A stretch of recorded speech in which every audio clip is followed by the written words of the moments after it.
Hello friends and welcome back to my channel. Today's video is going to be a little book haul of the books that I've been collecting in the last few months. I just want to start this video with a couple of prefaces. Now, I've been on BookTube for quite a while. I only started making videos not too long ago, but I have been a viewer for over 10 years. So I've seen at least a lot of conversation, especially about book hauls. It's always been pretty divided. Some people hate the consumerism of it. Some people love just seeing a collection grow. I kind of think of it from both ways. Like, on the one hand, this is the only thing I collect. And honestly, life is scary, especially right now. If bringing a little book home brings you joy, you shouldn't feel bad about doing that. Also, though, there should be conversation about what is buying too much, or where are you buying the books? Are you sourcing them as ethically as you can? And I don't bring this up so that we can spark like a huge debate in the comments. I just wanted to bring it up to let you know that I am conscious of where my books come from. I do work for a small indie bookstore, so the majority of these come from my job. We sell both new and used books, so I have a variety of both that I bring home every month. And then because I'm a bookseller, I need to kind of stay up to date on what's coming out and just have a wide range of titles I can recommend. All of that was just so I could tell you, yes, I'm conscious where my books are coming from. Yes, I feel comfortable with where I'm getting them from. Anything that didn't come from my bookstore came from Blackwell's. I ordered from the UK. So I'll probably start with those titles real quick. And then also a lot of these titles, because I'm always bringing home books for work and for my work book clubs, they tend to make their ways into videos. So a lot of these can get a little repetitive to talk about again. So I'll probably fly through them. But if you have any questions about any of the titles, please put them down below and I'll answer them as best as I can. But with that, let's just dive in. So the first book I want to tell you about, I'm going to go through the ones that I got from Blackwell's, and that is Wind and Truth by Brandon Sanderson. Now, I've been collecting the UK editions from specifically Golan's, I think that's how you pronounce it, and they've all been these like really pretty white copies with like a different color choice to add in. I have my Mistborn copies like this too. And they've always been doing, especially the Stormlight Archive books, in 2 volumes. And they decided to start combining them. And I think I like that they started combining them, but I hate that my collection does not match anymore. But I was like, whatever, I was going to deal with it. I didn't want to be wasteful. Those were the editions I read. I was just going to continue the collection. So once this was finally coming out in paperback, I was like, let me hop on that, only for it to come. And it's not just like big page count, it's tall. Like, it is taller than all the other paperbacks I've been collecting. So yes, that does actually bother me. So I'm going to hold on to it for now. I can't decide. I was like, can I do a giveaway? Would anybody even want it? I don't even know how I would host something like that. So it's in my thoughts. I don't know what I'm going to do with this yet. It's not the end of the world if my copies don't match, but if I'm buying them just so they match, I want them to match. Now, these next two, though, are the real reason I even placed a Blackwell's order, and that is because I wanted specifically the original covers for Magnolia Parks as well as Daisy Hates. These are by Jessa Hastings. Magnolia Parks is what I would argue probably my favorite romance of all time. Is it the most romantic romance? No.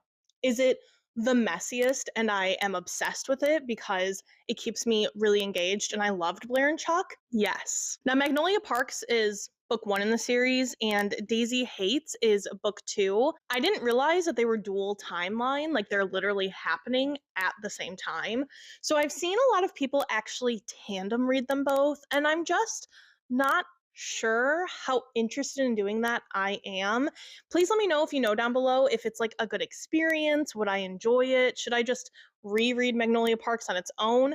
I'm also thinking about doing a vlog for rereading my favorite romance. So if you would like to see me do it a certain way, like one after the other or tandem, please let me know down below. But I look forward to revisiting this world and being obsessed about this couple that just is the absolute worst for each other, but also perfectly made for each other. Oh, it's so good. Now, this next one was part 2 of a gift that I hauled last year, and that is Box of Light Volume 1. My friend who got me for Secret Santa last year had ordered me volumes 1 and 2 of this manga, and volume 1 was just on back order for like forever, but it finally came in. I love this manga series. It follows a convenience store that is on the barrier between life and death, and you can come to this convenience store and find what you need. Essentially, it's a little bit eerie, it's a little bit comforting, and I just had a great time with it. And they're only on volume 2. I don't even know if they're going to be continuing for a while, but what I read I loved, and I can't wait to dive in again.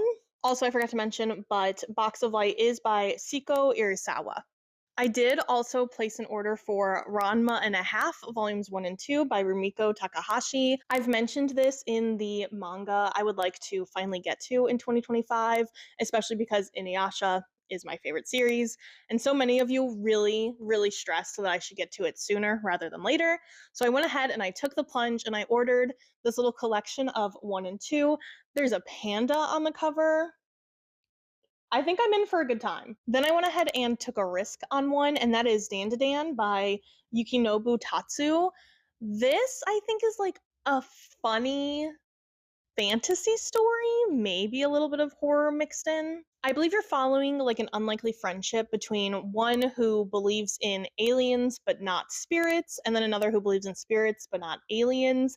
And somehow something's gonna happen to challenge their views and intertwine them in a mystery of some sort. It says what unfolds next is a beautiful story of young love and oddly horny aliens and spirits. Could be a good time. This next one was a little bit of an oopsie because I accidentally grabbed Fool's Quest by Robin Hobb. I thought this was the next book that I was going to be reading. No, I'm reading Golden Fool. This is an entirely different trilogy later on. So I'm trying so hard to not even look too closely at the details or the description. One day I will read this. It's not what I was supposed to be on yet. The next two books are ones that I am reading right now. The first of which is No Exit by Taylor Adams. This is a thriller that follows a young woman as she is trapped from a blizzard in a rest stop with 4 other strangers. And while she's out trying to get signal for her phone, she notices a little girl trapped in one of the vehicles. Not only is she trapped, she's like in a cage, mouth duct taped. Like there is something sinister going on. Right now, I can't really tell you more about it because I don't know much more about it, but it's a really, really fast read. I'm really intrigued to see what's going to happen. This is a lot of people's like favorite thrillers of all time, and my book club meeting is tonight, so I need to get grooving. I am also currently reading Wicked by Gregory Maguire. I'm doing pink and green annotations. It's weird. A lot of people would say it was weird, and I was like, well, can you give me more detail than that? And I never heard more detail than that.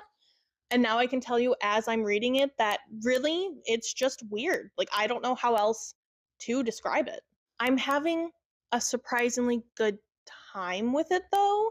Like, I thought I would hate it, or not necessarily hate it. Like, I didn't pick it up thinking I would hate it, but I wouldn't have been surprised if I hated it. And instead, I'm surprised because I'm enjoying it. This is obviously the book that inspired the musical, that then inspired the musical movie. I'm really interested to see what, because I just know that this is like considered so different from the musical, and having never seen the musical, I'm just really interested to see what elements they kept and what are totally different. I do hope to watch the film sometime in April, so I will somehow give you my thoughts, but I'm not vlogging this. I'm just reading it. I was gonna vlog it, and then I was like, you know what? I don't trust that I'm gonna have a single interesting thing to say.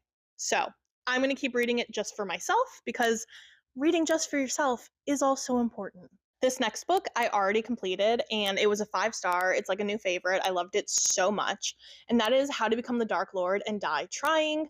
I've mentioned this in my TBR, but I am going to be at an event that Jingle Wexler is attending for the library here, but my bookstore is like supplying the copies. I loved this book. I won't go into it too much because I do have a vlog where I read this book, and I will link it down below or in the cards up here.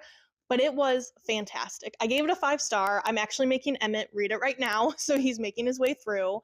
And it was just the tongue-in-cheek, but also a little bit heartwarming, and it was just really the full package for me. I don't think it's for everyone, but it was for me. The next one I have here is a sci-fi, and that is The Long Way to a Small Angry Planet by Becky Chambers. This is for another one of my workbook clubs, and I'm so excited to read this. It's following like a crew and this woman who joins, I don't know what she joins to do. I think it's just like a smaller job, but it's a small crew, maybe Firefly-esque, and they're just exploring the far off corners of the galaxy. I love Becky Chambers. Anything I've read of Becky Chambers so far has been a 5, so I'm very hopeful. And I know a lot of my friends have been like, oh my God, I'm so excited you're going to read that. I can't wait to talk to you about XYZ. And I'm like, I can't wait to read XYZ. I'm just going to keep the book club book train going. So the next one I have here is Blue Sisters by Coco Mellers. We're reading this for my Not Your Mother's book club. It says it centers around sisterhood, grief, addiction, and recovery. This follows 3 sisters who are reuniting after their 4th sister has passed away. I am gonna assume maybe an overdose, but don't quote me on that. I don't know for sure. I've seen this title making its rounds, and people tend to generally enjoy it, but they say it's a really hard read. It's pretty intense. So I don't necessarily want to say I'm looking forward to it, but I'm intrigued by it, and I think it's going to lend to some really interesting discussions. Then I have Beartown by Frederick Bachman. I am so excited to freaking read this, and I love this cover. The blue with the font is just so iconic and so stunning. This follows a small community where the junior league hockey team has a chance to play either at the finalist, or it says the semifinals. And one young woman comes forward and says that something has happened, an assault of some sort. I don't know any of the details, and I don't think you're really supposed to know much because it leads to a lot of the town, I think, questioning each other, spreading gossip about each other. I'm just so excited. I feel like anybody I ever hear talk about this just says how much it made them cry. And you know what? I'm kind of in the mood for that right now. So this next book is actually for my April mystery and thriller book club. So I have it a little bit early. So, sneak peek at my April TBR. But that is The Butterfly Garden by Dot Hutchison. I think this is going to be a little intense for the club, but like in a good way. We've been kind of mixing up how serious and intense it gets. I want to do more cozies to kind of complement the more serious, but I think this is going to be that more serious. It follows this gardener. He calls himself the gardener, a brutal, twisted man obsessed with capturing and preserving his lovely specimens.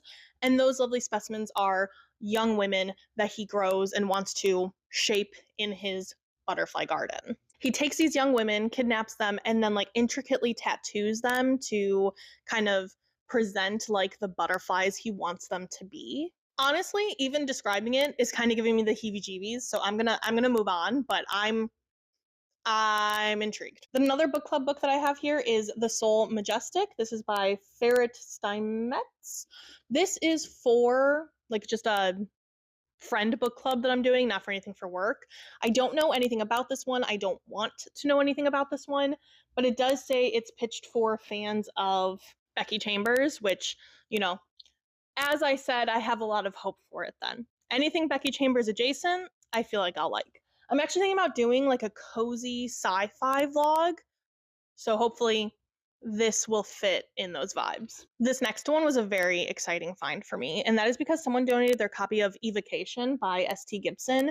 This is a poly story of some sort. It's a fantasy of some sort. I don't know, and I don't really care. It's just very, very pretty, and I loved A Dowry of Blood. It was one of my favorite books, and I've reread it twice now. This definitely doesn't have as good of reviews. I think a lot of people dislike it, but I tend to like things that people don't.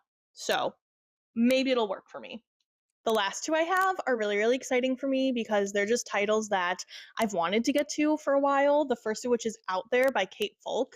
I believe this is a collection of queer short stories.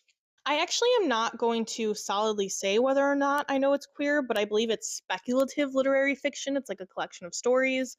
I really don't know much. I just know that Kayla from Books and Lala loved it, so I want to read it. And then my Not Your Mother's for May, I believe, is doing Sky Daddy. It's what needs to be done. Then finally, one that I am literally quivering in my boots to get to, and that is Disney High by Ashley Spencer, the untold story of the rise and fall of Disney Channel's tween empire. I'm gagged. I'm so excited to get to this one. One of my besties also told me that they just completed this and gave it 5 stars, and I wanted to cry. That has me so excited. We've also just happened to been rewatching Disney Channel shows. It's kind of just our like, dinner TV show vibe right now. We've just got through Wizards of Waverly Place. Now we're watching Sweet Life of Zack and Cody. That's been on my favorites of the month list. And I think this is just going to be for me. It's going to be awesome, and I'm going to love it. I would have gotten to this book sooner, actually, because this was actually the first gift I bought myself for my birthday back in December. So I've had it for a couple of months, but I really want to do the audiobook because the audiobook is read by Miranda from Lizzie McGuire. Gagged. So I've been waiting for that hold to come in. I do want to get to this, but I'm just letting myself wait in that line until it makes its way to my Libby and I can immersion read it. That, though, is my little book haul for you. I hope you had a great time. I know I flew through some titles, so again, let me know if you have any questions. And most of these do make their way to vlogs eventually. So like this video and subscribe if you want to see those vlogs happen. I am behind on posting though a little bit. So I need to go edit this and then like literally immediately post it. So hi, happy Tuesday. I have to also finish No Exit for book club tonight. So I'm going to leave and I will see you in my next one on Friday. Bye.